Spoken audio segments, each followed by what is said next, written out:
노란 맥심 모카 골드 커피 박스 하나가 공항 바닥에 떨어졌습니다.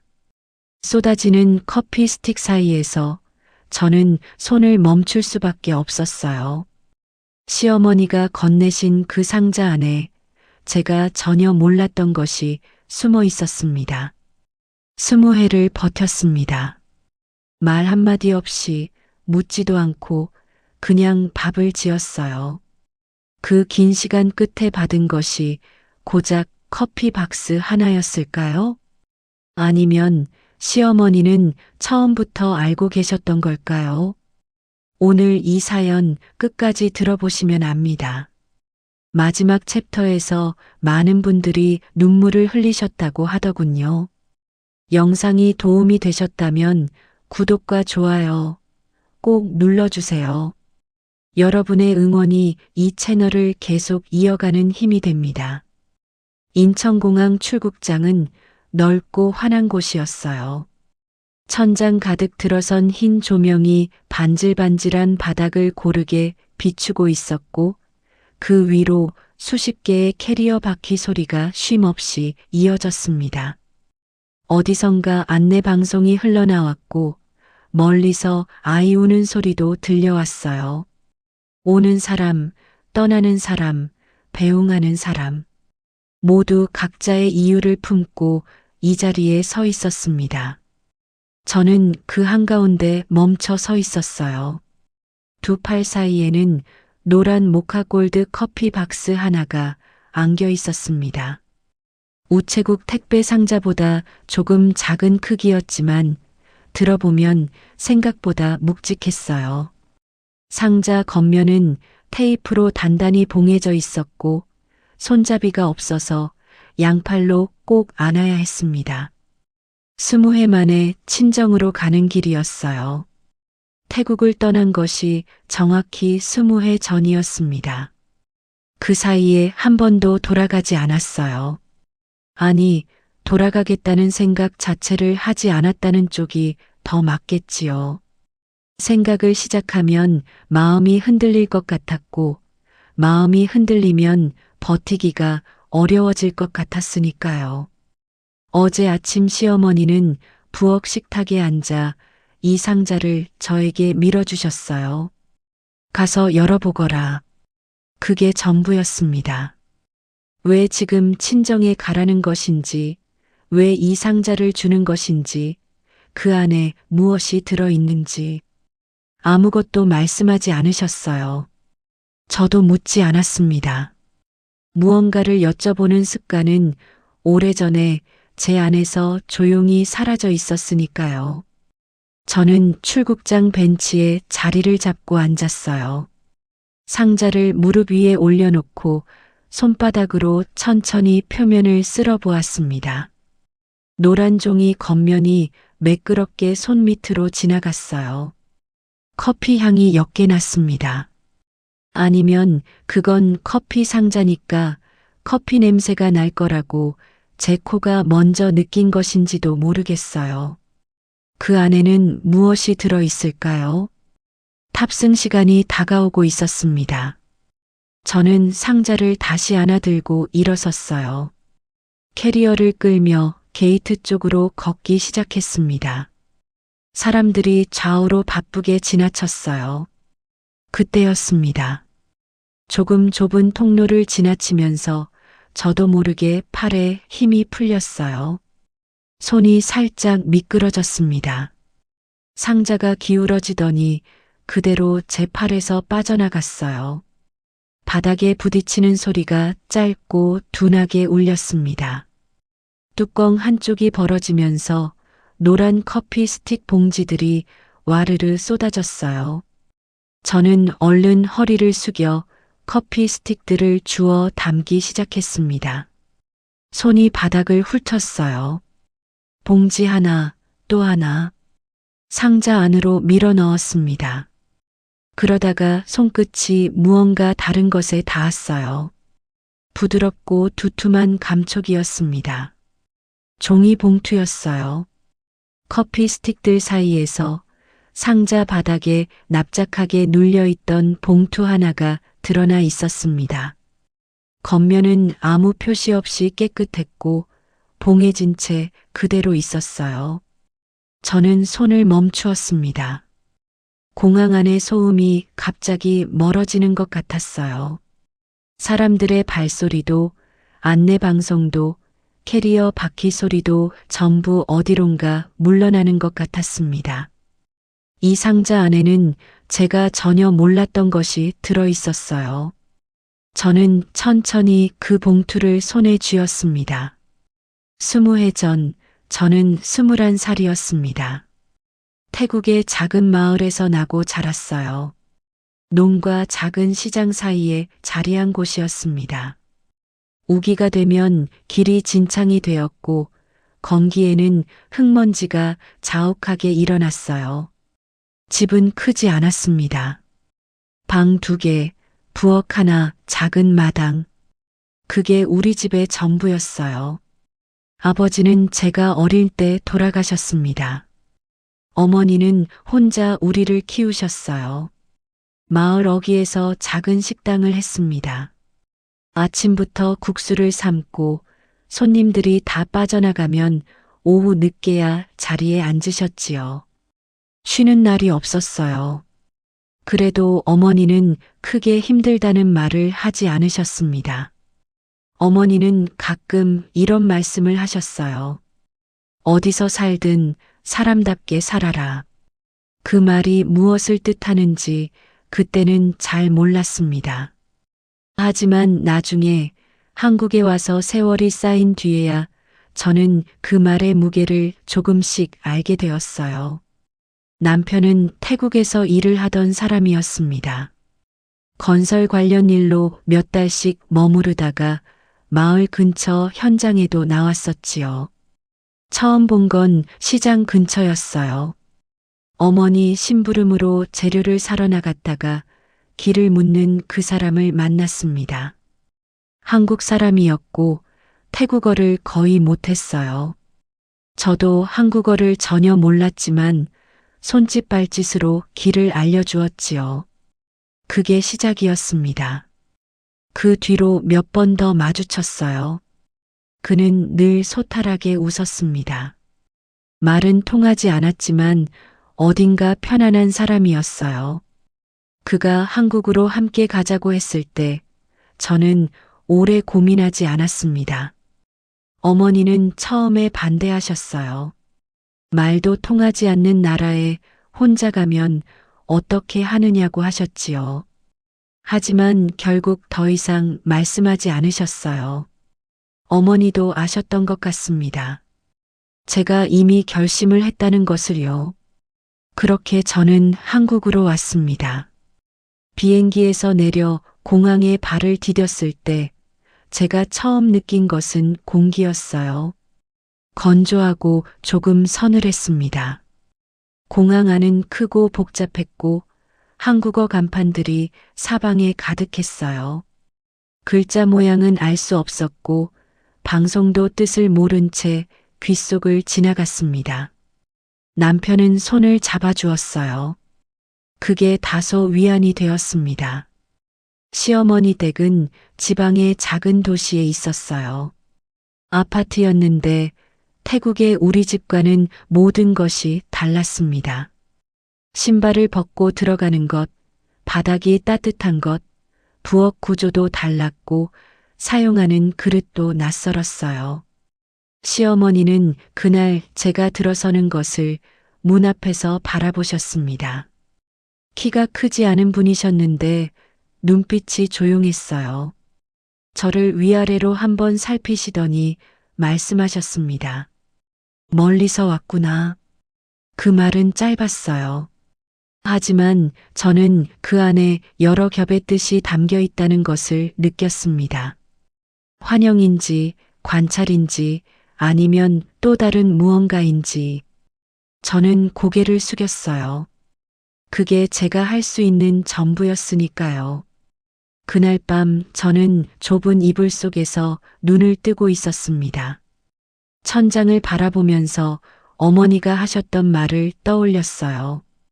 어디서 살든 사람답게 살아라. 이 집에서 사람답게 산다는 것이 어떤 것인지 저는 아직 알지 못했습니다. 하지만 이제부터 알아가야 했어요. 오래 잠들지 못한 밤이었습니다. 결혼한 지 3년이 되던 해였습니다. 그의 봄은 유독 빨리 지나갔어요. 벚꽃이 피었다 싶더니 금세 지고 초록 잎들이 들어차기 시작했습니다. 저는 그 즈음 한국말이 조금 늘었고 시어머니와 짧은 대화를 나눌 수 있게 되었어요. 조금씩, 아주 조금씩 이 땅이 제 것이 되어가는 것 같았습니다. 남편은 그 봄에도 일을 나갔어요. 아침 일찍 나가서 해가 기울어질 때쯤 돌아오는 패턴이었습니다. 저는 그가 돌아오는 시간에 맞춰 밥을 지었어요.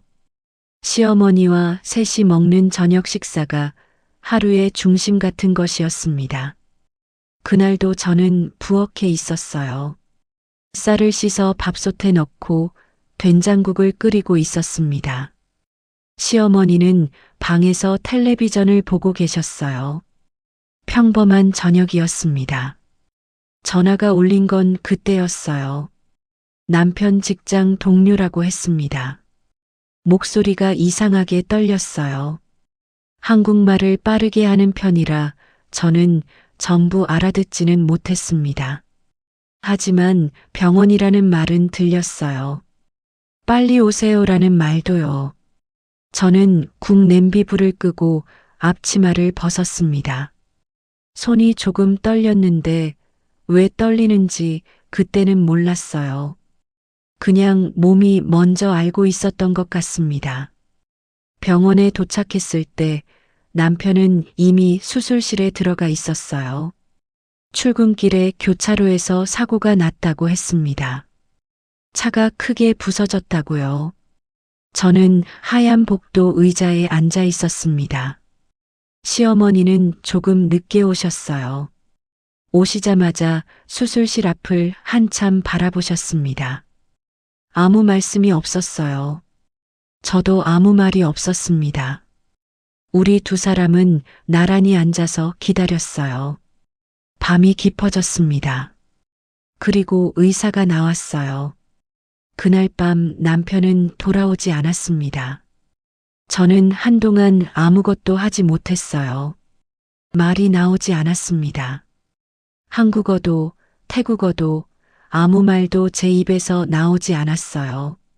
장례를 치르는 사흘 동안 많은 사람들이 왔다가 갔습니다. 그때 사람들이 조용히 말했어요. 태국으로 돌아가는 게 낫지 않겠어요? 대놓고 말하는 사람도 있었고 수군거리는 소리로 말하는 사람도 있었습니다. 같은 뜻이었어요. 남편이 없는데 여기 있을 이유가 뭐냐는 것이었지요. 태국으로 돌아가면 어머니가 있었어요. 낯익은 언어가 있었습니다. 낯익은 음식이 있었어요. 하지만 여기에는 시어머니가 있었습니다. 남편이 없어진 자리에서 혼자 남으신 분이었어요. 그리고 아직 어린 시동생도 있었습니다. 아버지는 이미 오래전에 돌아가셨고 이제 오빠까지 없어졌으니 시어머니에게는 아무도 없었어요. 저는 가지 않겠다고 결심했습니다. 누군가에게 말하지는 않았어요. 그냥 제 안에서 조용히 정해진 것이었습니다. 가면 안 될 것 같았어요. 그게 전부였습니다. 그날 이후 이 집의 일은 전부 제 몫이 되었어요. 아무도 그렇게 하라고 말하지 않았습니다. 하지만 그렇게 되었어요. 밥을 짓고 청소를 하고 장을 보고 빨래를 하는 일들이 자연스럽게 제 하루 안으로 들어왔습니다. 그렇게 남편 없는 이 집에서 저의 두 번째 삶이 시작되었어요. 아침 5시에 일어나는 것은 제게 어렵지 않았습니다. 태국에 있을 때도 어머니는 새벽에 일어나셨어요. 식당 준비를 해야 했으니까요. 저도 따라 일어나서 옆에서 이것저것 도왔었지요. 그러니 이른 새벽이 낯설지는 않았습니다. 다만 이 집에서의 새벽은 달랐어요. 태국에서의 새벽에는 어머니가 있었습니다. 이 집 새벽에는 저 혼자였어요. 창밖이 아직 어두운 시간에 부엌불을 켜면 부엌이 작고 환해졌습니다.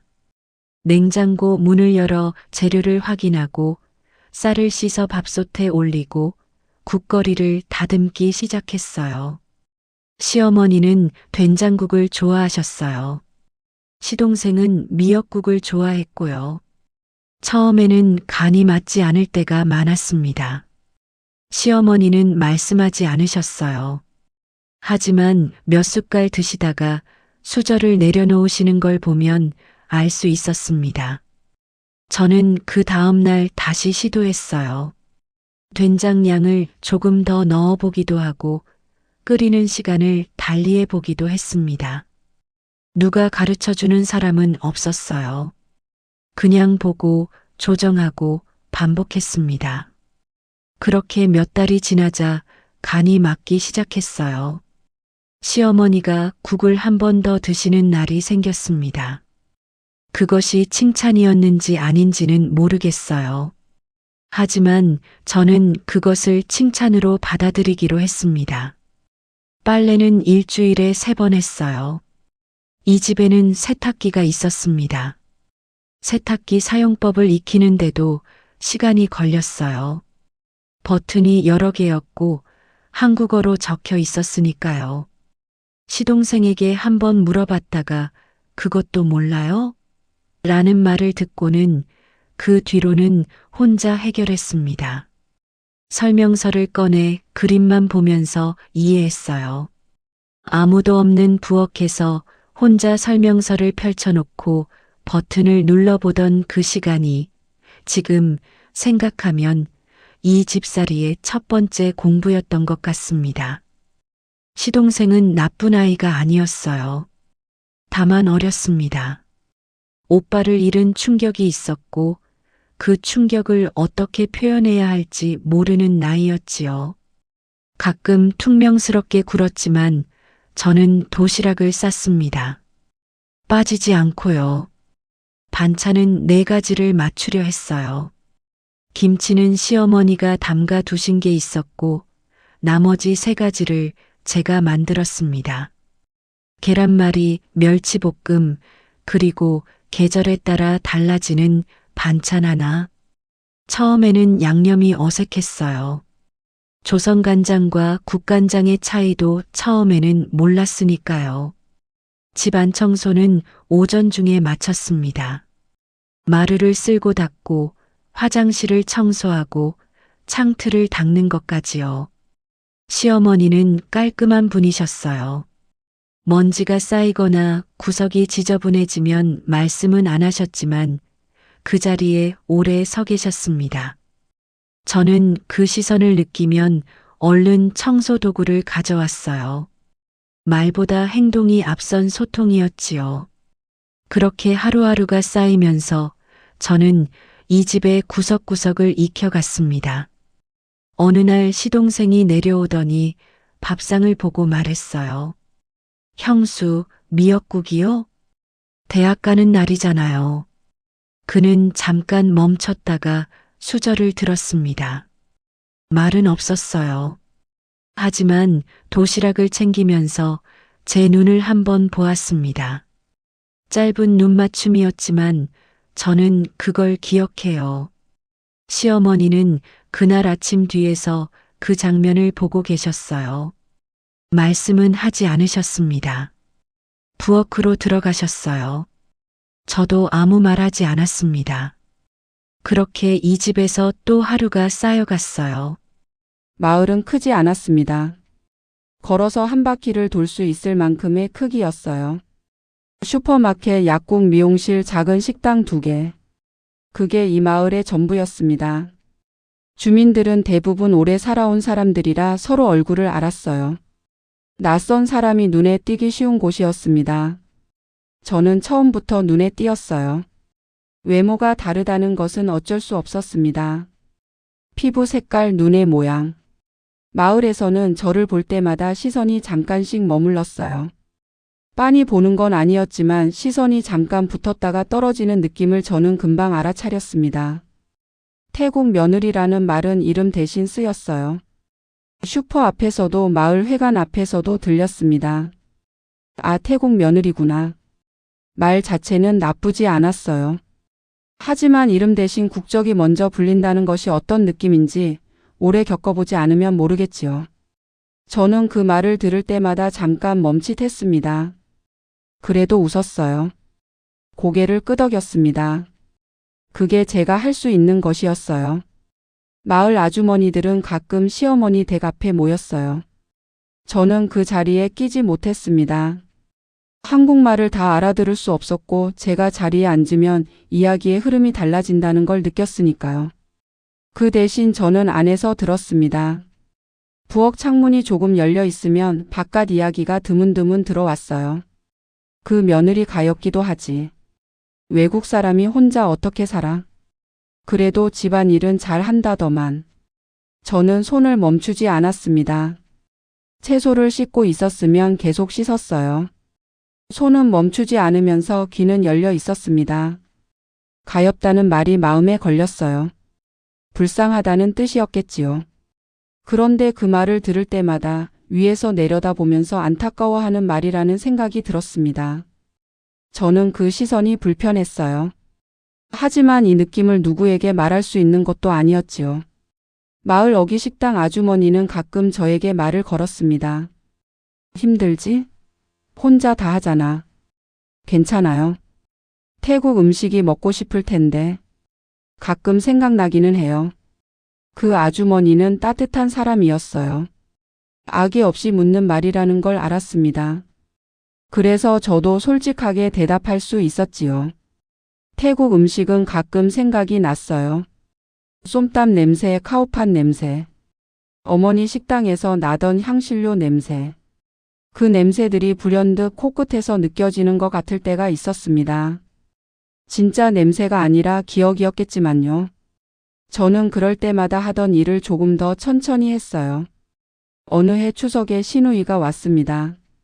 명절마다 오셨는데 처음 오셨을 때는 저를 어색하게 바라보셨어요. 오빠의 죽음 이후로 이 집에 남아있는 태국 사람. 저를 어떻게 봐야 할지 모르는 표정이었습니다. 상을 차리면서 시누이가 말씀하셨어요. 저는 어떻게 붙였어요? 어머니께 여쭤보고 했어요. 그게 달라요, 어머니 방식이랑. 틀렸다는 말은 아니었습니다. 하지만 틀렸다는 뜻이었어요. 저는 알아들었습니다. 다음엔 여쭤보고 할게요. 시누이는 더 말씀하지 않으셨어요. 하지만 밥 먹는 내내 전 접시를 바라보셨습니다. 저는 그 시선을 느끼면서 밥을 먹었어요. 말하지 않은 말들은 공기 속에 떠 있었습니다. 저는 그렇게 말 대신 밥을 했어요. 밥을 하면서 하루를 버텼습니다. 그것이 제가 이 땅에서 살아가는 방법이었어요. 시간은 조용히 지나갔습니다. 어느 해인가부터 저는 계절이 바뀌는 것으로 시간을 세기 시작했어요. 봄에는 시어머니 텃밭에 상추를 심었고 여름에는 마당 수도가에서 채소를 씻었습니다. 가을에는 김장 준비를 했고 겨울에는 이른 새벽 찬 부엌에서 국을 끓였어요. 그렇게 계절이 4번 돌면 1년이었고 그 1년들이 소리 없이 쌓여갔습니다. 시동생은 대학을 졸업하고 직장을 잡았어요. 취직이 되던 날 저녁 시어머니는 평소보다 반찬을 하나 더 올리셨습니다. 말씀은 없으셨어요. 그냥 상이 조금 더 풍성해진 것뿐이었지요. 시동생도 말이 없었습니다. 셋이 조용히 밥을 먹었어요. 하지만 그날 저녁은 어딘가 달랐습니다. 공기가 조금 가벼웠어요. 저는 그것을 느끼면서 밥을 먹었습니다. 시누이는 명절마다 왔어요. 처음 몇 해는 저를 어색하게 대하셨지요. 말을 많이 하지 않으셨고 제가 차린 음식을 드실 때도 표정이 조심스러웠습니다. 하지만 세월이 지나면서 조금씩 달라졌어요. 어느 추석에는 제가 담근 깍두기를 드시더니 이거 맛있네요 라고 하셨습니다. 짧은 말이었지만 저는 오래 기억했어요. 그러나 시누이의 말이 늘 그런 것은 아니었습니다. 어느 설에는 부엌에서 저와 나란히 전을 부치시다가 이런 말씀을 하셨어요. 형수는 이 집에 정말 오래 있었네요. 말투는 평범했습니다. 하지만 저는 그 말이 단순한 감탄이 아니라는 것을 알았어요. 오래 있었다는 것이 대단하다는 뜻인지 아니면 왜 아직도 여기 있느냐는 뜻인지. 저는 판단하지 않으려 했습니다. 그냥 전을 뒤집었어요. 지글거리는 소리가 잠시 우리 사이를 채웠습니다. 그 무렵 저는 마을 주민센터에서 하는 한국어 교실에 나가기 시작했어요. 처음에는 망설였습니다.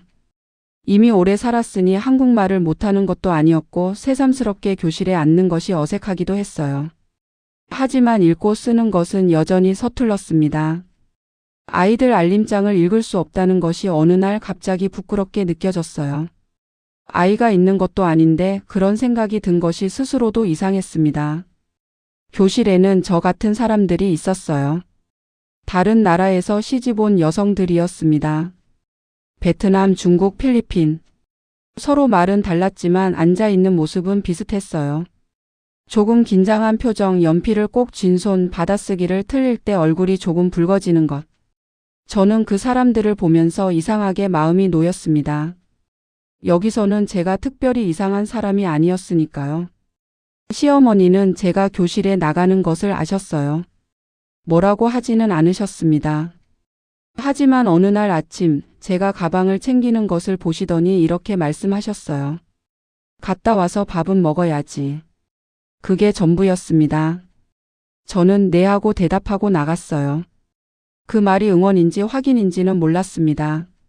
하지만 저는 그 말을 응원으로 듣기로 했어요. 20해가 흘렀습니다. 시동생은 결혼을 했어요. 시누이는 아이가 둘이 되었고 명절이 되면 아이들을 데리고 왔습니다. 아이들은 이 집을 할머니 집이라고 불렀어요. 저는 그 아이들에게 이모라고 불렸습니다. 처음 그 말을 들었을 때 잠깐 멈칫했어요. 이모. 그 한 단어가 이상하게 낯설고 또 이상하게 따뜻했습니다.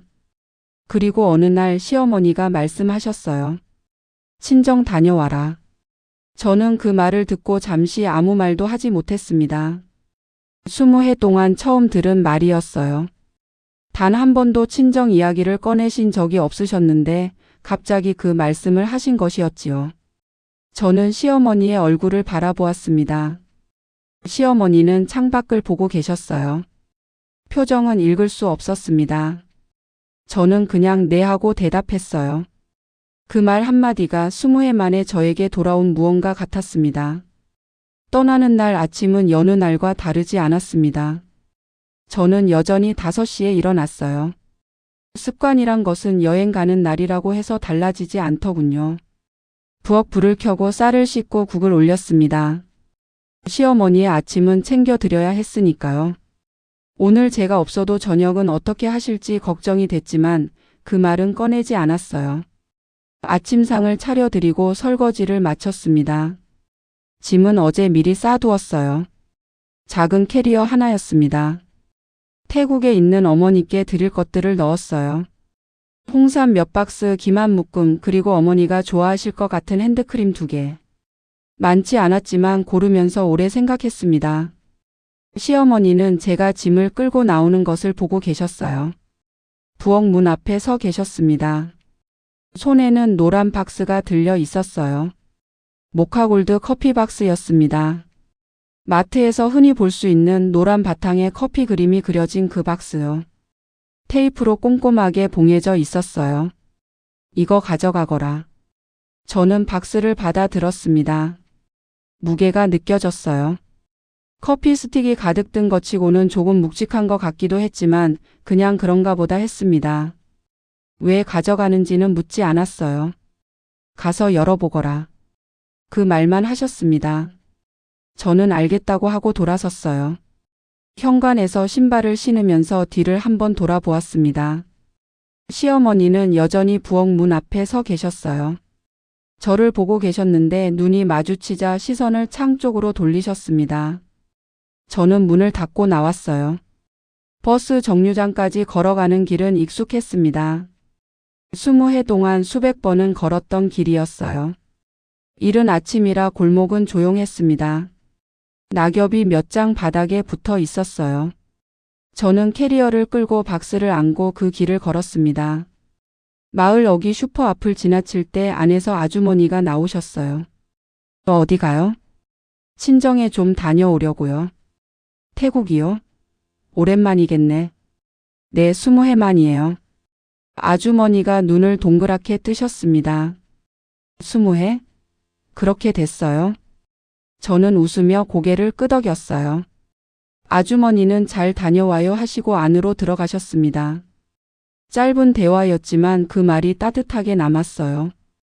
버스를 타고 공항 가는 길 내내 저는 박스를 무릎 위에 올려두었습니다. 창밖으로 익숙한 풍경들이 지나갔어요. 논, 주유소, 작은 터널, 고속도로 표지판. 20해 동안 살았던 곳들이 차창 밖으로 흘러갔습니다. 저는 그것들을 바라보면서 아무 생각도 하지 않으려 했어요. 생각을 시작하면 끝이 없을 것 같았으니까요. 박스는 내내 무릎 위에 있었습니다. 가끔 손바닥으로 표면을 눌러보기도 했어요. 단단했습니다. 테이프가 여러 겹으로 붙어 있어서 쉽게 열릴 것 같지 않았어요. 시어머니는 왜 이렇게까지 꼼꼼하게 봉하셨을까요? 커피를 보내는 것이라면 이렇게까지 할 필요가 없었는데요. 그런 생각이 잠깐 스쳤다가 사라졌습니다. 공항에 도착해서 탑승 수속을 마쳤어요. 박스는 붙이지 않고 직접 들고 탔습니다. 기내 반입이 가능한 크기였고 무엇이 들었는지 모르는 상태에서 붙이고 싶지 않았어요. 그리고 출국장을 걷다가 상자가 떨어졌습니다. 바닥에 부딪히는 소리가 짧고 둔하게 울렸어요. 저는 그 자리에 잠깐 굳어 있었습니다. 상자가 기울어지면서 한쪽 뚜껑이 벌어졌고 노란 커피 스틱 봉지들이 사방으로 쏟아졌어요. 봉지들은 반질반질한 바닥 위를 미끄러지며 흩어졌습니다. 지나가던 사람들이 발걸음을 멈추었어요. 누군가의 캐리어가 하나를 밟고 지나갔습니다. 저는 얼른 허리를 숙였어요. 무릎을 바닥에 거의 닿을 듯이 낮추고 손을 뻗었습니다. 봉지 하나 또 하나. 집어서 상자 안으로 밀어 넣었어요. 뒤에서 괜찮으세요? 하는 소리가 들렸지만 대답할 겨를이 없었습니다. 손이 빠르게 움직였어요. 봉지들을 주워 담으면서 상자 안쪽을 들여다보게 되었습니다. 커피 스틱들이 절반쯤 빠져나간 자리에 상자 바닥이 보였어요. 그리고 그 위에 무언가가 납작하게 놓여 있었습니다. 손끝이 닿았어요. 봉지와는 다른 감촉이었습니다. 두툼하고 부드러운 종이 봉투였어요. 흰색이었고 겉면에는 아무것도 적혀 있지 않았습니다. 봉투 입구는 풀로 붙여져 있었어요. 오래된 것은 아닌 것 같았습니다. 저는 손을 멈추었습니다. 허리를 숙인 채로 봉투를 바라보았어요. 사람들의 발소리가 주위를 지나쳤습니다. 누군가 제 옆에 잠깐 섰다가 다시 걸어갔어요. 안내 방송이 천장에서 흘러내려왔습니다. 저는 아무것도 듣지 못했어요. 봉투를 들어 올렸습니다. 가벼웠어요. 하지만 손 안에서 느껴지는 무게는 달랐습니다. 눈에 보이는 무게가 아니라 다른 종류의 무게였어요. 저는 그것을 설명할 수 없었습니다. 나머지 커피 스틱들을 상자에 담고 일어섰어요. 봉투는 한 손에 쥔 채였습니다. 상자를 다시 안아들고 게이트 쪽으로 걸어갔어요. 다리가 조금 무거웠습니다. 걸음이 평소보다 느려졌어요. 탑승 게이트 앞 의자에 앉았습니다. 상자를 발 옆에 내려놓고 봉투를 무릎 위에 올려두었어요. 한동안 그냥 바라보았습니다. 열어야 할까 아니면 시어머니 말씀대로 태국에 가서 열어야 할까요? 가서 열어보거라. 분명히 그렇게 말씀하셨어요. 저는 봉투를 가방 안에 넣었습니다. 비행기에 올랐어요. 창가 자리였습니다. 이륙하면서 창밖으로 인천이 작아지는 것을 바라보았어요. 20해를 살았던 땅이 점점 멀어졌습니다. 구름이 창을 덮었고 아래가 보이지 않게 되었어요. 저는 눈을 감았습니다. 잠들지는 못했어요. 그냥 눈을 감고 있었습니다. 가방 안에 있는 봉투가 계속 생각났어요. 시어머니의 손으로 상자 안에 넣어 두셨을 그 봉투가요. 언제 넣으셨을까요? 박스를 봉하기 직전이었을까요? 아니면 훨씬 오래 전부터 준비하고 계셨던 걸까요? 모르겠습니다. 그냥 창밖을 바라보았어요. 구름 위로 하늘이 넓게 펼쳐져 있었습니다. 파란 하늘이었어요. 한국에서도 태국에서도 같은 하늘이겠지요. 그런 생각이 들었습니다. 방콕 공항에 내리자 열기가 먼저 느껴졌습니다. 문이 열리는 순간 공기가 달라졌어요. 습하고 따뜻한 공기였습니다. 한국의 건조한 공기와는 달랐어요. 이 냄새, 이 온도. 몸이 기억하고 있었습니다. 20해가 지났는데도 몸은 잊지 않고 있었어요. 어머니는 공항에 나와 계셨습니다. 많이 늙으셨어요. 머리가 휘어지셨고 걸음이 조금 느려지셨습니다. 하지만 저를 보는 눈빛은 예전과 같았어요. 저는 어머니를 보는 순간 걸음이 느려졌습니다. 왜 그랬는지 모르겠어요. 빨리 달려가야 하는데 발이 천천히 움직였습니다. 어머니가 먼저 손을 내미셨어요. 저는 그 손을 잡았습니다. 거칠고 작은 손이었어요. 식당 일을 하신 손이었습니다. 저는 아무 말도 하지 않았어요. 어머니도 아무 말씀이 없으셨습니다. 한참 만에 어머니가 말씀하셨어요. 많이 컸구나. 저는 웃었습니다. 21살에 떠난 딸이 40이 넘어 돌아왔으니 그 말이 맞는 말이었어요. 어머니 집은 예전과 크게 달라지지 않았습니다. 방 2개, 부엌 하나, 작은 마당. 그대로였어요. 마당의 나무가 조금 더 커진 것 말고는요. 저는 짐을 풀고 방에 앉았습니다. 익숙한 냄새가 났어요. 오래된 나무 냄새, 어머니가 쓰시는 비누 냄새. 코가 먼저 집으로 돌아온 것 같았습니다. 저녁을 먹고 어머니가 주무시러 들어가신 뒤 저는 가방에서 봉투를 꺼냈습니다.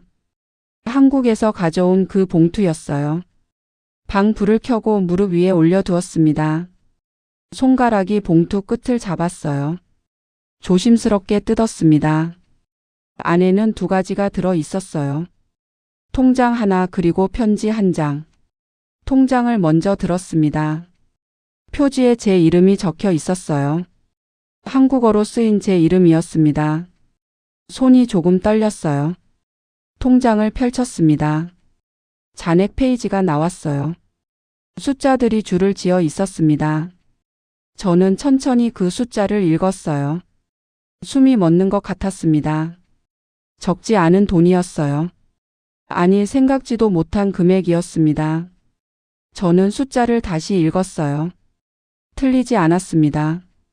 그 숫자가 맞았어요. 저는 통장을 내려다보며 한동안 움직이지 못했습니다. 입금 날짜들을 거슬러 올라가 보았어요. 매달이었습니다. 빠지지 않고 매달 일정한 금액이 들어와 있었어요. 첫 번째 입금 날짜를 찾았습니다. 남편이 세상을 떠난 해였어요. 그 이듬해 첫 달부터 시작되어 있었습니다. 20해 동안이었어요. 저는 통장을 가슴에 가만히 얹었습니다. 방 안이 조용했어요. 밖에서 벌레 소리가 들렸습니다. 태국의 밤은 소리가 많은 곳이었어요. 귀뚜라미인지 다른 무엇인지 모르는 소리들이 밤 공기를 채우고 있었습니다. 저는 눈을 감았어요. 20해가 눈 안쪽에서 지나갔습니다. 새벽 5시 부엌, 시어머니의 수저 소리, 시동생의 도시락, 시누이의 시선, 마을 사람들의 말. 그 모든 것들이 조용히 지나갔어요. 그리고 편지가 남아 있었습니다. 편지는 손으로 쓴 것이었습니다. 시어머니의 글씨였어요. 크고 반듯한 글씨는 아니었습니다. 조금 흔들리는 획이었어요. 연세가 드신 손으로 쓰신 것이 느껴졌습니다. 저는 천천히 읽었어요. 처음엔 너를 믿지 못했다. 첫 문장이었습니다. 저는 잠깐 멈추었어요. 그리고 계속 읽었습니다. 멀리서 온 아이가 내 아들이 없어진 뒤에도 남아있는 것이 이상했다. 무언가 바라는 게 있어서 남아있는 거라고 생각했다. 저는 그 문장을 다시 읽었어요. 이상하지 않았습니다. 그렇게 생각하시는 것이 당연했어요. 저라도 그렇게 생각했을 것 같았습니다. 그냥 고개를 끄덕이면서 계속 읽었어요. 그런데 너는 아무것도 요구하지 않았다. 매일 밥을 지었고 청소를 했고 아이처럼 굴 때 성호를 챙겼다. 성호. 시동생 이름이었습니다. 편지에서 그 이름을 보는 것이 이상하게 낯설었어요. 내가 아플 때 병원에 데려간 것도 너였다. 새벽에 열이 나서 깼을 때 방문 앞에 서 있던 것도 너였다. 나는 모른 척했지만 다 알고 있었다. 저는 편지에서 눈을 들었어요. 방 안을 한번 둘러보았습니다. 어머니의 집이었어요. 낯익은 벽, 낯익은 천장. 하지만 지금 이 순간 저는 다른 집에 있는 것 같았습니다. 시어머니의 부엌, 새벽에 그 부엌이 눈앞에 있는 것 같았어요. 편지를 다시 들었습니다. 우리 집을 지킨 사람은 너였다. 그 말을 하는데 20해가 걸렸다. 미안하다. 미안하다는 말이었습니다. 저는 그 두 글자를 한동안 바라보았어요. 시어머니에게서 처음 듣는 말이었습니다. 아니, 처음 받는 말이었어요. 말이 아니라 글자였으니까요. 하지만 이 글자들이 20해 동안 어떤 말보다 크게 들렸습니다. 통장은 내 것이다. 내가 이 집에 있어준 시간의 값이다. 이제 이 집 주인은 너다. 저는 편지를 내려놓았어요. 무릎 위에 편지와 통장이 나란히 놓여 있었습니다. 방 안이 조용했어요. 밖에서는 여전히 벌레 소리가 들렸어요. 어머니 방에서는 가끔 뒤척이는 소리가 났습니다. 저는 일어서서 창문을 열었어요. 태국의 밤 공기가 들어왔습니다. 습하고 따뜻한 공기였어요. 어릴 때 맡던 그 공기였습니다. 저는 창문 앞에 서서 바깥을 바라보았어요. 마당의 나무가 어둠 속에 서 있었습니다. 20해의 시간이 조용히 제 앞에 서 있는 것 같았어요. 저는 오래 그 자리에 서 있었습니다. 참았던 것도 없었고 억울한 것도 아니었어요. 그냥 그 시간들이 헛되지 않았다는 것이 느껴졌습니다.